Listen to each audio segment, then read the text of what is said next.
Ladies and gentlemen, gamers and esports lovers from around the world, welcome to the first ever Girl Gamer Talks taking place right here. By here, I mean everywhere, because we have amazing esport enthusiasts from around the world taking place in our first talk ever. We're going to be talking about esports in emerging regions with some amazing esport lovers right here. So, ladies and gentlemen, to welcome on this panel, we're going to have first personnel who happens to showcase her expertise and knowledge in marketing, esports, game development, and community management.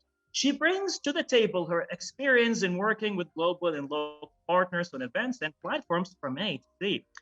More than that, her passion and detailed planning helps drive the teams forward while she manages and oversees the progress of international projects all the way from the Kingdom of Bahrain. Let's welcome Noof Abdulla. Noof, how are you?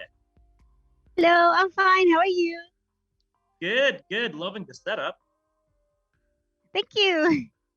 All right, good stuff, good stuff. Well, can't wait to have a talk. And now, of course, ladies and gentlemen, she won the previous edition of Girl Gamer Brazil in 2019, later placing third in the World Finals.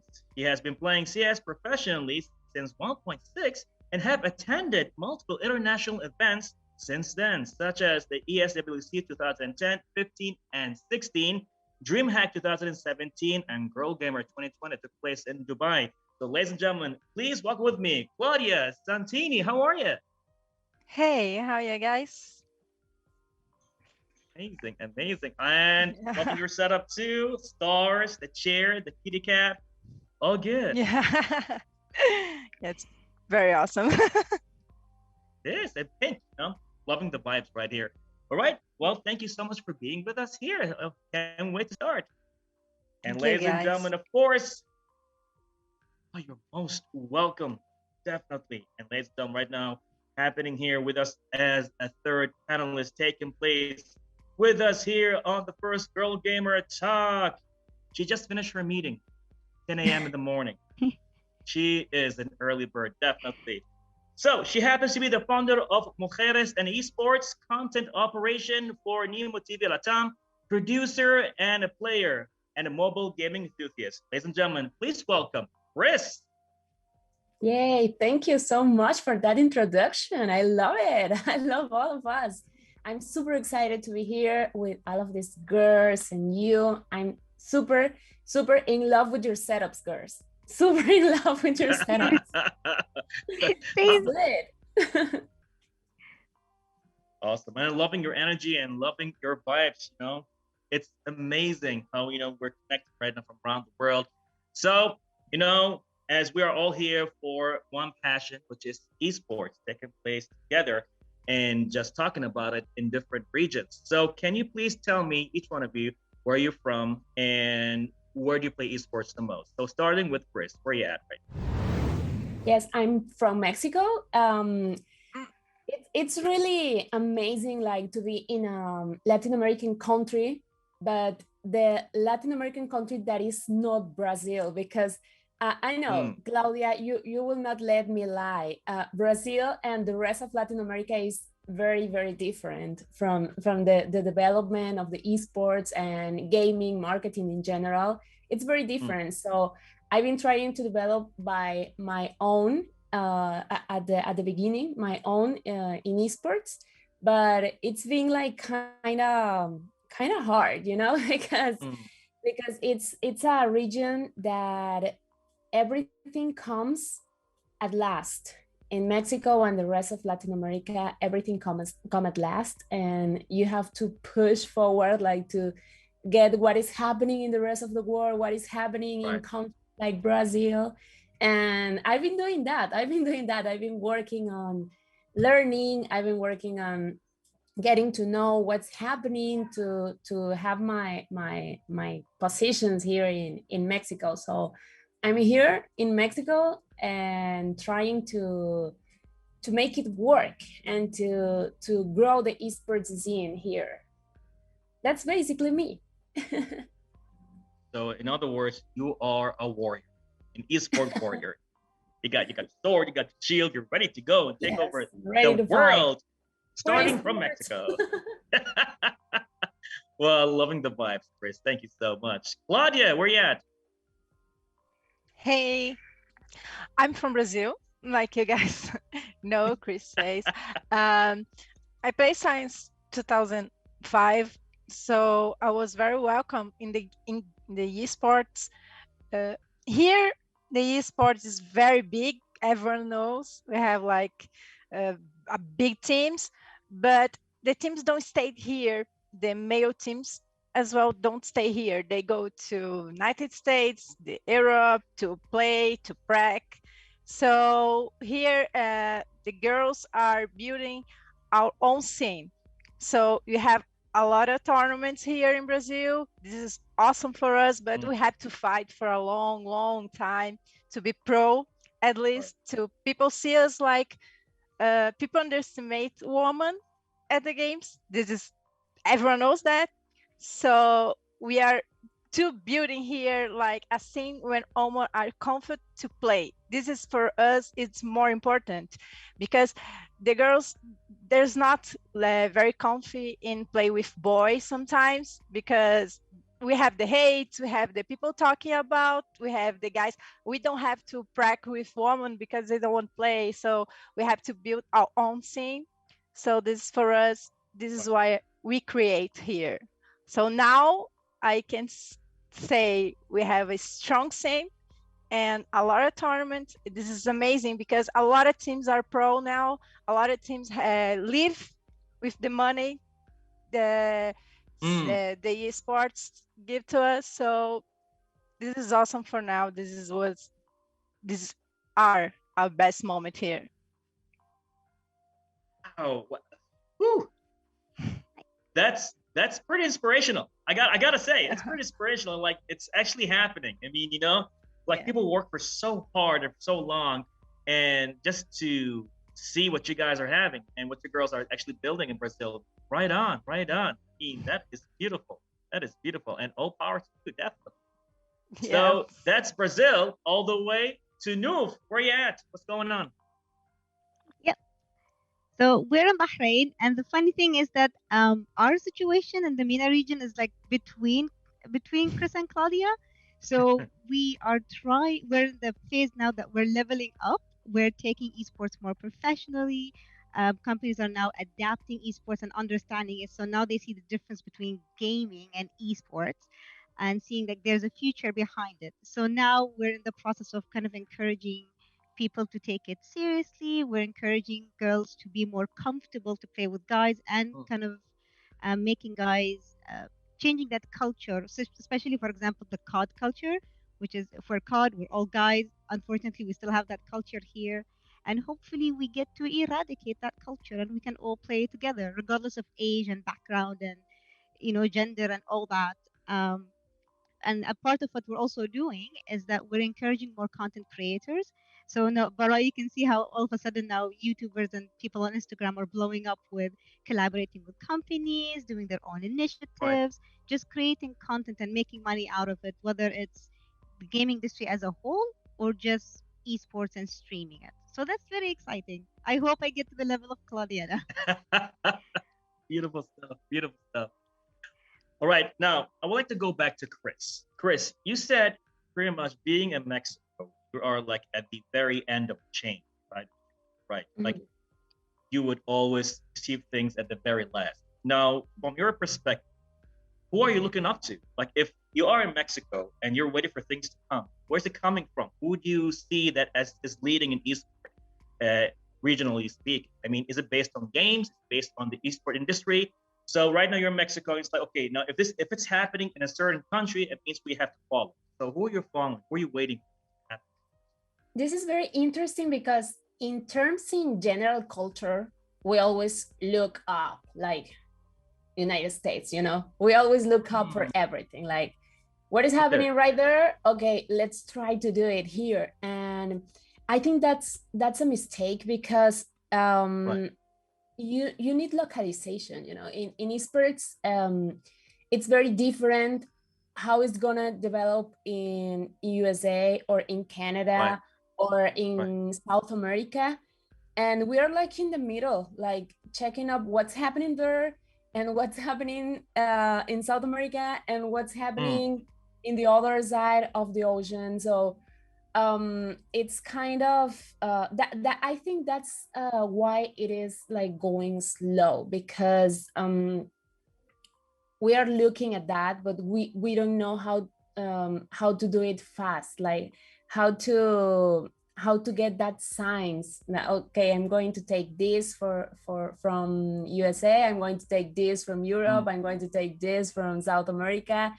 It's kind of, here in Mexico we have a dish, a traditional dish that it's called mole.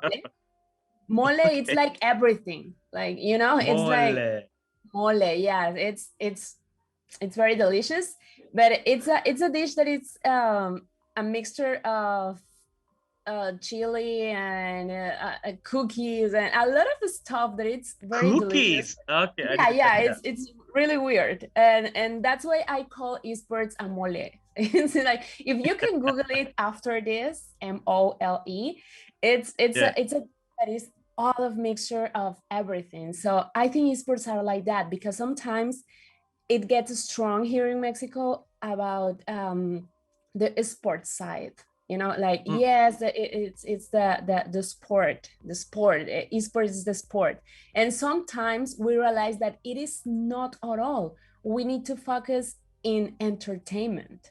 And that's kind of the feeling that we have right now. In terms of the culture that we have, we are not that sporty people. We love football, we love soccer. Soccer is the real one. We love soccer here, and we are not that sporty. So we are like, okay, we are gonna take the esports as an entertainment. And sometimes we are like, no, let's go back to the sports side. And we are in this back and forward doing that development. So I think by now we are like kind of in this situation, like checking out what's happening there. And USA is the nearest that we have. And but you know, the gamers, the pro gamers that we have here are like always going outside of Mexico. This is something that I've been checking out through these years, that if we have the best, for example, we have the best player of Super Smash Bros. It's MK Leo. MK Leo is from Mexico, and he's top 1, and he won the last Evo we had, the last real Evo, not the online thing. The last Evo. The last, because now it's kind of in a difficult situation. The Evo that PlayStation bought it and stuff, you know. Right, things are changing. Yeah. So he won the last Evo, and he's not with a Mexican team, not even Latin American. So I think in Mexico we are like kind of exporting all the talent we have. Which is not that kind of cool, because if we want to look, what are the players? They are not here. They are developing here, they are born here, born and raised, but if they want to develop their careers, they need to go out. And it's interesting, it's cool, but it's kind of sad that the region cannot afford them. What games is...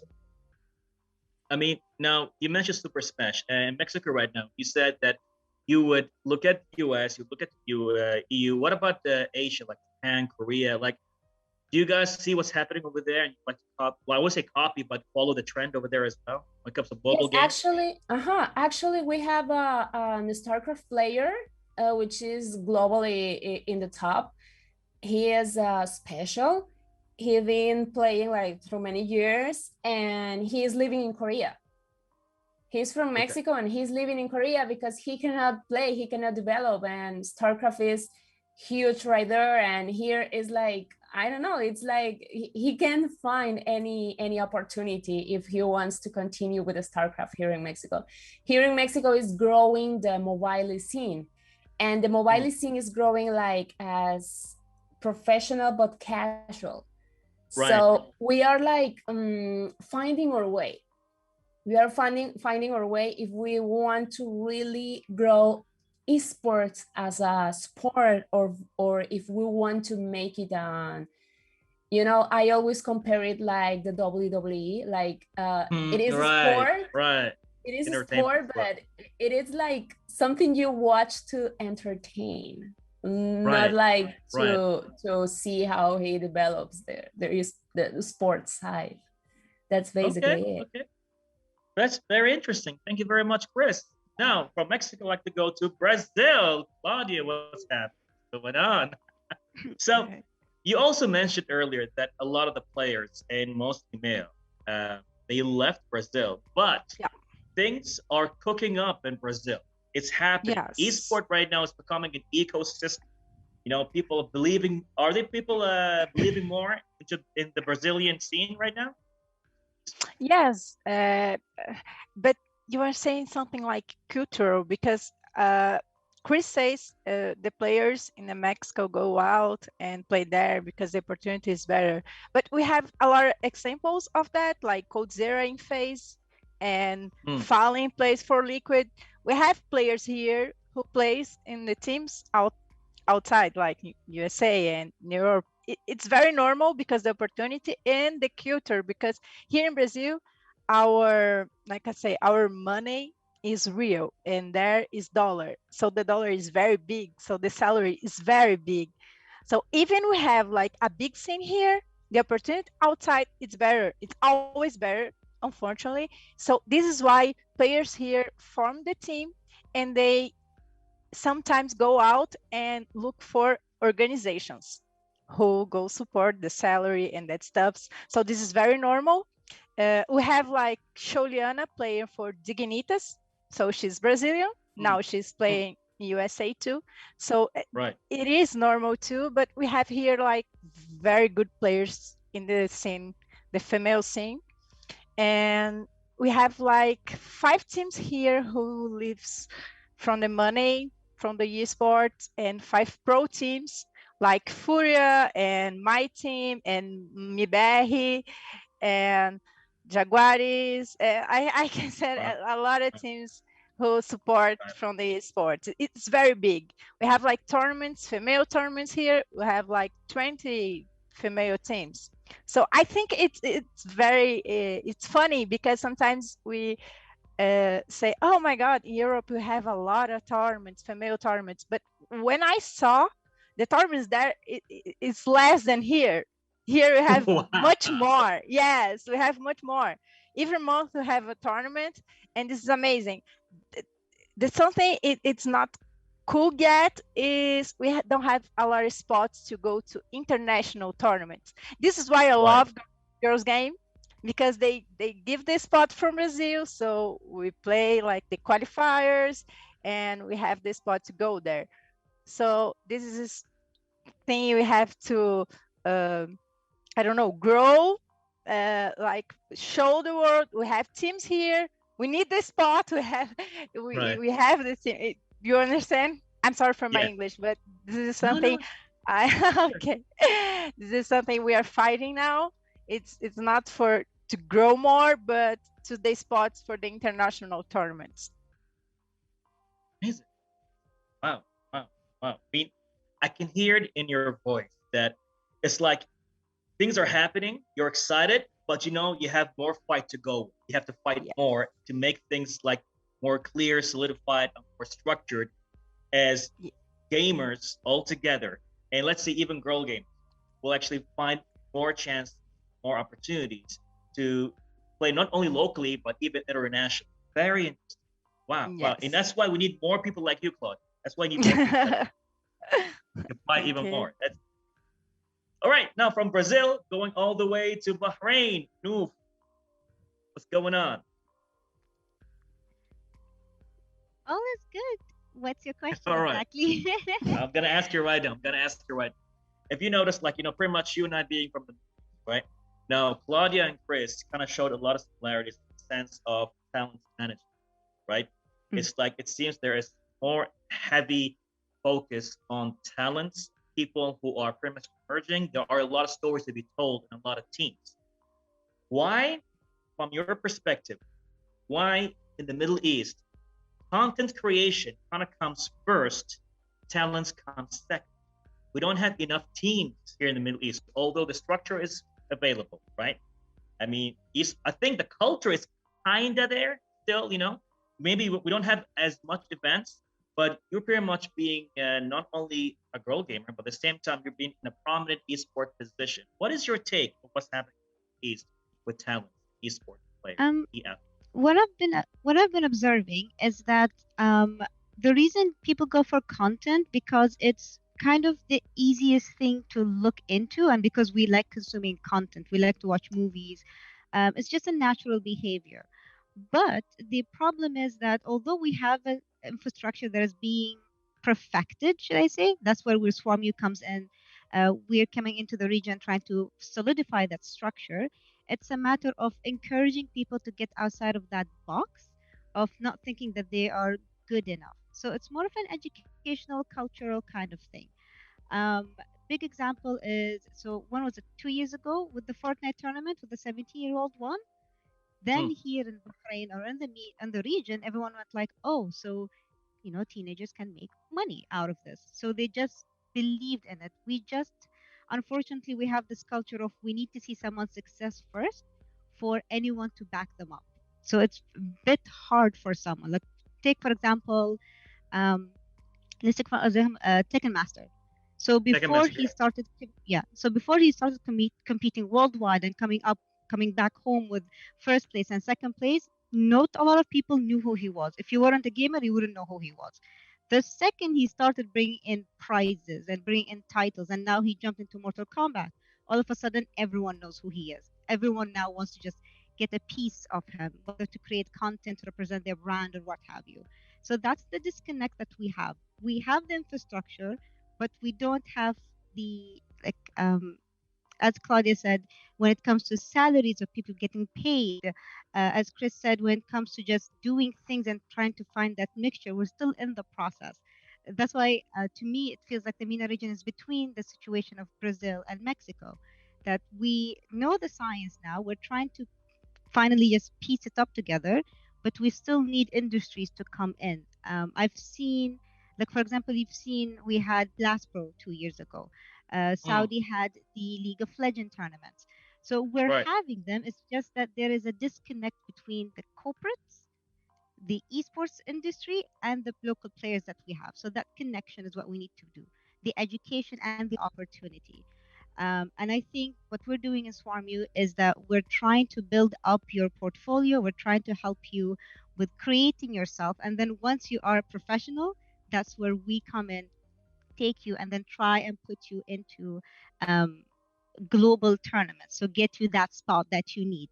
An right. example would be, so last year, 2 years ago, sorry, when the McLaren Shadow project for MENA region launched, Right. what I did and my team, we with the previous company, we were able to get a spot for someone to represent our region, because before that, the first Shadow project did not have Arabic representation. You had to compete in Europe to get a spot. But once we were able to convince the companies that they're hard talent, we managed to get someone, and by chance it happened to be Bahraini, and he got Right. sent off, and now he has a contract. He is a part of the esport team of a couple of companies in Europe. So he's getting paid, he's living his life. Now we need to make sure that we have this available to everyone. So it's not a one time per year thing or one time per lifetime thing. If we can do this on a monthly basis, just like Claudia, what they do in Brazil, that they have so many opportunities and tournaments, we need to be able to provide. And gamers need to be more willing to open up and play with not only girls, but with everyone else. I don't know if this is similar to you guys, but for here we have everyone has a pride in their country. So like, oh, do you want to play with the Saudis or do you want to play with the Emiratis? It's a nice mix, but it's sometimes hard, especially I go back to COD and CSGO, merging these cultures, merging the fact that you're going to play with girls or with people younger or older. That culture needs to be like fixed, and then we should be all good. All right. So bridging It's things challenging. together. Yeah, It's but pretty it's much. fun though. At least we get to be a part of the build-up. You know, it's our legacy, should I say? It's all three of us legacies. Build up legacies. You know, I mean, let me ask this, like generally, all of you girls, and everybody here. It's like if we are still like for the last 10 or 15 years, we were in the build-up, I would say, trying to, you know, get the scene together. And now we're still in the build-up. How long do we still have to work for to make esports like that's it? It's set for all of us. You know, if like a lot of times I keep hearing this everywhere, like whether it's Bahrain, even the States. I don't know about Korea and China, but like I keep hearing this over and over again. It's like, oh no, we're building, we're paving the way, paving the way. But it's been like we've been the paving system or process for the last 10 years. So what are we missing on? Well, what is there? What are we missing? Is it the money? Is it culture? Is it people? What do you think? Starting with Chris. Culture. It's culture. At least here, it's like everything is moving and growing, but it's still that momentum, you know, has been slow to build. It's like every time we think we are moving forward, we are going to develop or make a real change, or have our what I call the golden age of esports in Mexico, or at least the region. I always Right. I always pray for that. It's like we need our golden age here. But something happens in terms of culture that there are a lot of people that come to esports just because they think it is something they can get money fast. It is if you keep moving, you know, but there are a lot of people that come in that way. And it's the I will not say Latin American culture, but it's at least in Mexico something that, okay, where's the money? Okay, esports, okay, let's do it. It's like, Right. okay, get to know the esports, get to know the industry, get to know the people that is involved there, get your how can I say it, your consultant, because some Right. people come and don't consult and don't ask people what is happening, and they get frauds and they get a lot of stuff like that. And I would say it's not the money is right there, but the money is not in the right hands because of the culture that we have, that they are just looking to get the money or looking to get other stuff. So I think that's why Mexico doesn't get that momentum, like to grow, like to have its own big esports, for example, big esports events here. None. It's just we have esports events, we have esports that mark and start that mark a difference between the eras that we are living in esports, but it is not the big thing, the huge that we need. So I think it's that. I could say more about what's happening, but it's the money in the wrong hands, is the culture that we have that we just don't know what to do. Wow. That's bold. Yeah. Thank you so much for being transparent. Yes. Wow. I mean, Chris, thanks. That was Chris. Now, Claudia, what do you think we're missing? Oh, I was very excited to answer this question. I saw something in a long time ago that the investment comes not only but most on the computer related. So I think these have to change. You know, we are struggle today to show that esport is profitable.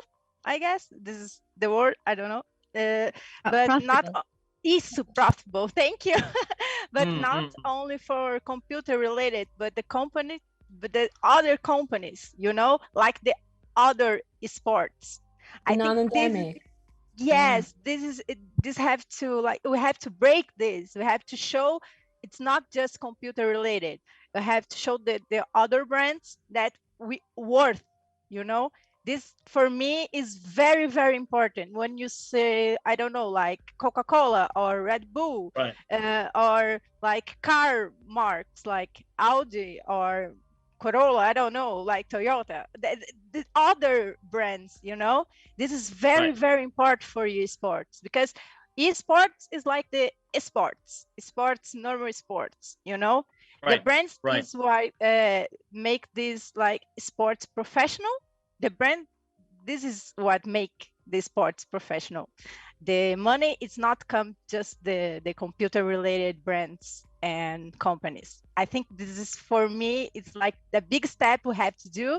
I know that is a lot of brands, a lot of companies who invested, but we need more. We need, like, think out the box. This for me, like, we need this. Wow. Wow. So you're telling me if somebody came and gave you what you just suggested, things will change? Yes, I think so. A lot, to be honest. You never know. Maybe somebody will be listening to us right now, Girl Gamer Yeah. Talks. And it's like, you know what? Give me Claudia's number. Yeah. And things will just change. Yeah, maybe. I hope so, to be honest. But Oh, we I all do. think this is go to go big when the companies come, more Okay. Okay. companies. Sure of it. Sure of it. Well, thank you so much, Claudia. I mean, that was, yeah, that was on. That was lit. That was fire. Now, going back to Bahrain again, Noof, although you did kind of answer the question, like that's why I raised the question, but hearing Claudia and Chris, what do you think that, like, if you put a list, right, 2 or 3 points tops, of what are we missing on here in the Middle East, in Bahrain, in Saudi Arabia, or maybe let's say just focus on the GCC, right? What are we missing on? Um, well, first, I agree with both. I agree that with what Chris says, that we also have it here, is that there is money, it's just not being allocated properly or executed properly. And I do agree with Claudia that we need to have more brands, and that's my job in SwarmU basically. I need to come up with ways where, with business development, that I can find sponsors and make it make sense to them to join in esports. In the region, however, I believe that, and I don't know, this technically could apply to everywhere around the world, is are the focus of momentum. So the reason that we keep on saying that we're building is because we build and build and build, and then let's say, what did we have? We had Blast Pro, and then poof, nothing happens. And then we stay for a long time, nothing happens, and then we have a big tournament happening in Saudi, and then poof. So there is no continuation. There is no what happens next. There's no, let's say, Anyway, you don't hear news about companies coming in and like adopting these players, or doing season two, or doing something on the side, or even focus on communities rather than just one single player. It's like, hey, let's build an entire ecosystem of communities, bring them together and have them play. We don't have that mentality. The mentality is more of, um, so as Chris says, I put in money and then I see if it works or not. And just like Claudia said, we don't put a lot of money because we don't have a lot of companies coming in. So the disconnect is, even if we had the money, even if we had the companies, can we continue this? Can this happen on a regular basis rather than, again, once every 2, 3 years? I think that's what ruins everything. So then you go back to zero, because then you have to explain to them, why did we have one large event and then for 2 years right. we had nothing? Because then companies, which I am assuming why Claudia struggles with it, is that because a company comes and tells you, well, nothing big happens for 2 years, that means no one wants to invest, so why should I invest? That's the hard part of trying to explain why. So that's why we have to go back, build up hype, something big, and then we have to just stick with it. And that requires, in my honest opinion, it requires not just culture of countries or businesses or governments, but it also lies on the communities of the players. We are both, in my opinion, we are both responsible. Players and companies are responsible to keep this up. Companies can't keep on spending money and not seeing players participating.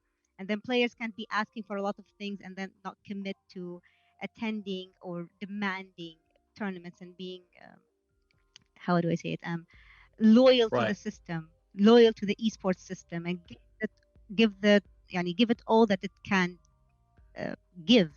So then we have, like, there will be no excuse if I come and tell you we have, I don't know, 20 million players in the MENA region that are dedicated pro players. Who wouldn't invest? Everyone will invest. Everyone around the globe would invest. If you can say we have these professionals, they're ours, you can come and sponsor them. You can take them every now and then, but there are people. I prefer if we can keep, if each country, in an ideal world, you would have countries competing against each other with their players, and everyone would be proud of being from that country, rather than having to go outside. And yes, the pay is good, but then we have the money, we can make it happen. So it's a leap of faith from both parties. That's what I believe. Okay, well, I think you're taking that leap of faith, right, aren't you? Yes. That's for sure. And I'll do it till the day I die. Wow! With that setup, I'm sure of it. Let's go. Yes. All right. It's for my kids. It's for the future. It's for my little brother too. I wanted to succeed. Bless. All right. Now, as we've been talking about investments, stuff like that. Now, let's say, and which I think you are actually, but there is no official entitlement to it. You are ambassadors to your own country when it comes to esports. Let's say right now we are having this United Nations Esport Conference, right? As we have Chris from Mexico, Claudia from Brazil, and Noof from Bahrain. Now, when I give you the mic, can you please tell me what makes your country different than others when it comes to esports? What would you promote it as? Chris. There's a lot of here because as I've been telling you guys, the entertainment, we have that spice. It's very spicy, the esports is in here as well. So not the trash talking and everything. It works. It works a lot, and I need to accept it. I love it. I love the trash talking between. I love the rivalries and everything between the organizations and stuff. But here in Mexico, it's spicy. We have everything, like to do clean storytelling between what's happening with this organization and this league and everything. We have like all of this in Mexico to make a story, to do this storytelling that maybe if you're talking about the economy or everything, well, it's not the best part for Mexico. But if you're talking about that enthusiasm and about that how can I say, the vibe that Mexican people have, like when you talk to other players that have come to Mexico to play an event or to visit because they are playing an event, they are like, I'm in love with the Mexico community. They always say that, like the Smash players that come to the Smash Factor event, and the StarCraft players that came in WCS Copa Intercontinental in 2017, and the Gears of War players that come because one of the big communities that we have is the shooting communities, and in Gears of War and Halo. So when this event comes every year, and the players are in love, like they are always recording. Just look for Gears of War Mexico community, and you will find a lot of videos of Mexicans singing and cheering up and making like these waves and having a party in the LAN area where the players are doing their stuff. So I think that's the strongest part here in Mexico. All of this vibe that we have to create storytelling. That's the pillar. That's the pillar. That I would say it's the pillar. It not in terms of talent. No. We do have the talent. We do have the players, but here the strong thing is the community. Let's forget about the players, forget about the leagues, forget about the organizations. The community is the thing here. Amen. Thanks for coming to my TED Talk.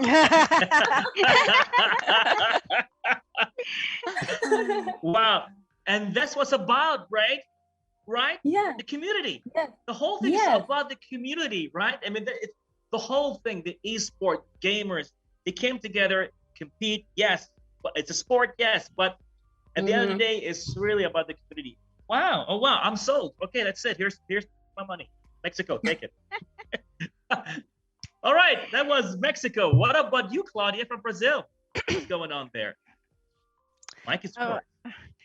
It's like just the same, but not the same what Chris says, but I think the scenario is very united. You know, we have the desire to play, to be more, and we have like loyal players, loyal tiers, loyal fans. People go to the streams. If you saw one stream when like is a Brazilian team against Europe or United States, you go see like a lot of trash talk from Brazil because we have people. We have people cheer, and it's amazing. It's sometimes I know we bother the other countries, we know that, but the people here is very loyal to the Brazil. It's amazing. You saw the stream, you say, oh my God, the Brazilians here again. But I don't know, we have this crowd who cheers a lot, and I think this is very important, and not just the people who cheers for us, but to the players and the teams. Like I don't know if you know that, but the first team who goes to the who was in the major like in 2005, I don't know if 2015, I think 15 was KD Sports. Yes, it was KD. They go to United States and they concreted they played the tournament there, and then they won, and they have the spot for. It was the first time one team in the major, so it was amazing for Brazil. And since then, the players are, I don't know, the desire, like I said, the desire to become more. So we have fighters here. This is for me is very important. Like I say, I played for 20 years. So I have like a lot of players who play for that much time, and they still go on. They don't stop. They still go on. So this is for me, it's amazing. And the trash talk. I love the trash talk. You know, and yeah, Chris and Claudia, maybe you can give us a demonstration later. You know? Yeah. You know, in Dubai 2020, I still remember there was the Brazilian of that, and I keep hearing that word "dale." Dale. Yes, it's like go. It's like the same as go. Dale. Yeah. It's crazy. Oh, whenever there's music. Vamos. Vamos. Yes, it's something. Okay. People say a lot. Yeah. Dale, vamos. I mean, I still remember like even like, you know, everybody Girl Gamer 2020 Dubai. I swear to God, long hours could be tiring, but you know the vibes were crazy, dancing, dale, and all that. And he's like, oh my God, we're having a party. What's going on? It's like, no, nothing. It's just the We crowd. don't stop. Yeah, we don't stop. The Brazilians It's like- everywhere. It's everywhere. It's crazy. Wow. So beautiful. I love the fact that, you know, that the community comes first, and that's where the opportunity always lies. There's something so strong with the community. You know, that's where you put your, you know, power to, and what you put your focus to, and that's where the investment is. Because when you invest in the community, you get back not only positive vibes, but economically, politically, and even socially. It's just good. That's why I love esports, because it gives us the opportunity to give back and to get at the same time, and just keep circling that good energy. Now that's Brazil and that's Mexico. Noof, even though you're based in Bahrain, but I guess you pretty much have an understanding of what's happening, I would say mostly in the GCC. How would you promote that here at the Esports Girl Gamer Talk? Well, you kind of stole it from me. It's the opportunity, and the opportunity is a bit bigger than just what the community is. So you have an opportunity to find communities here. You have the opportunity to build it. You have an opportunity to like, because the region is now opening up their eyes properly on what esports is, the possibilities are endless. That's why I was saying that players now have to step up and take responsibility and compete, because now you have companies starting to adapt and, you know, sponsor teams, sponsor players. So you have the chance to build yourself from the ground up, obviously with the community 100%, and get a chance to even commercialize yourself. So, and as you said, we consume a lot of content. So now you have gamers competing, but at the same time creating content like Nasser Esports, for example. They Right. compete globally. They have so many titles under their belt, but they're still creating content. They're now, I think they recently took in one content creator. I'm sorry, I forgot his name. He has the Kakashi persona that he wears. They Oh, just yeah, yeah, brought yeah, him yeah. in. He's a TikToker. Yeah, Yes. yeah. So it's just the opportunity, because um, we are very welcoming with new things, and we're very diverse. And you know, Bahrain has every nationality, culture, and background. We're just what was it called? Mole? Mole. Is that the dish? Mole. Yeah. So Yeah. that's Bahrain in a Yes. nutshell. Mole. So that's, yeah. So it's just the opportunity to grow and then continue on growing, and then hopefully you get to reach where you're happy with yourself and then give back. So that's what I love about our culture, is that when we grow up, we pave the way for the rest to follow, to make everyone's life easier. So that's why I said that for all three of us, this is a legacy that we're leaving behind, that we're, you know, doing the pavement work, so that our sisters, our brothers, our future kids and grandkids, they can enjoy it. And it's, to me, it's very exciting that we're a part of it.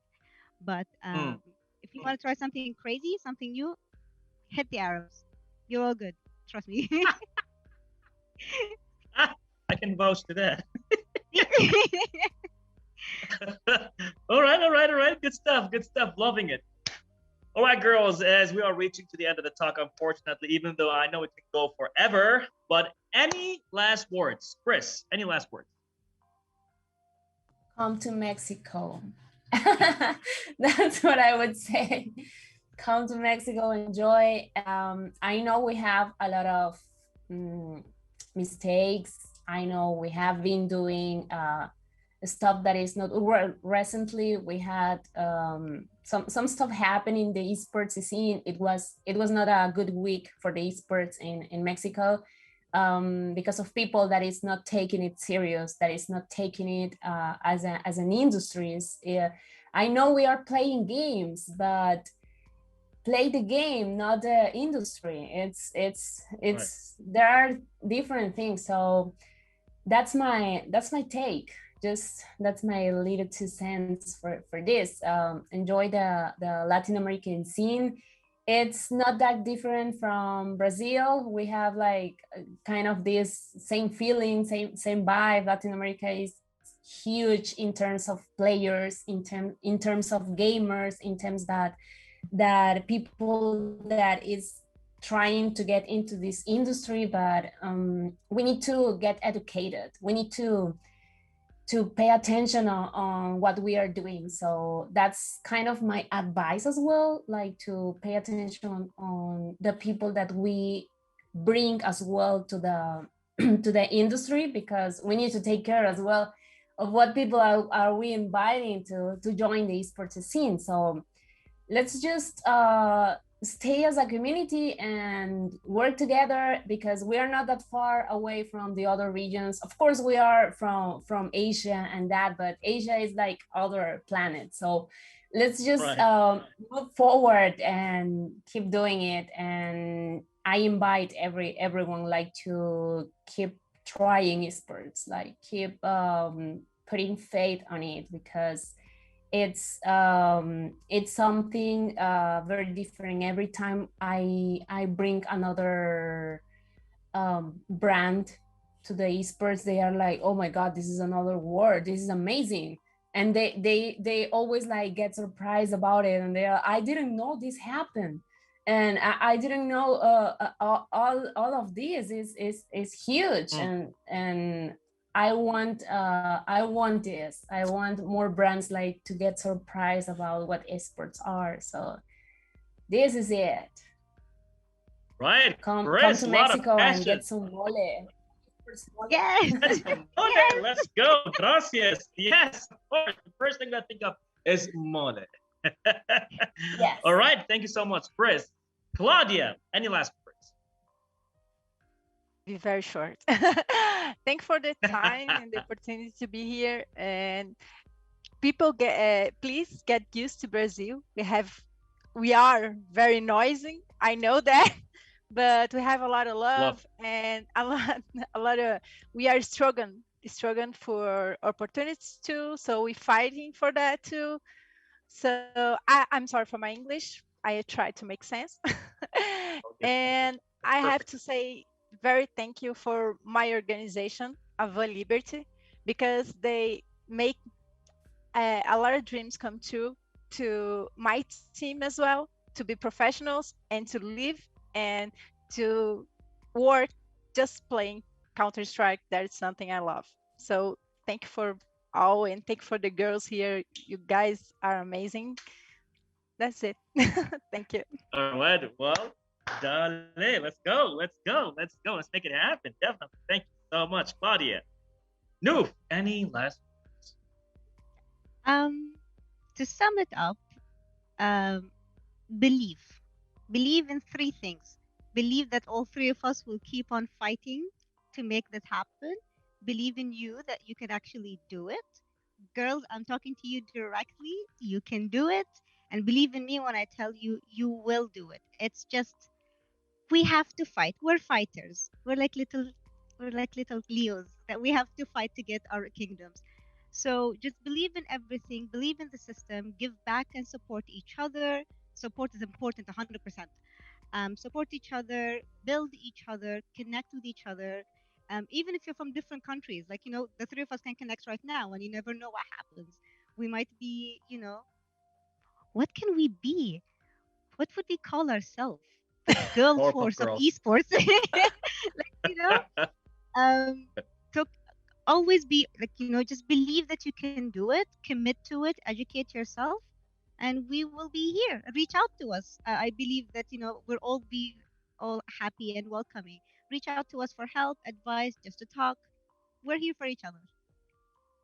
And thank you for the opportunity. 100%. This has been definitely no short than just a very beautiful, energetic, phenomenal over 9,000 of talk. Thank you so much, esport lovers and warriors. It's not going to be the end. Definitely, we are going to have more talks coming up. So thank you so much for being part of the first Girl Gamer Talks, and we'll be seeing you in another talk. See you next time. I'm going to grow up together in esports. Bye-bye. Bye-bye.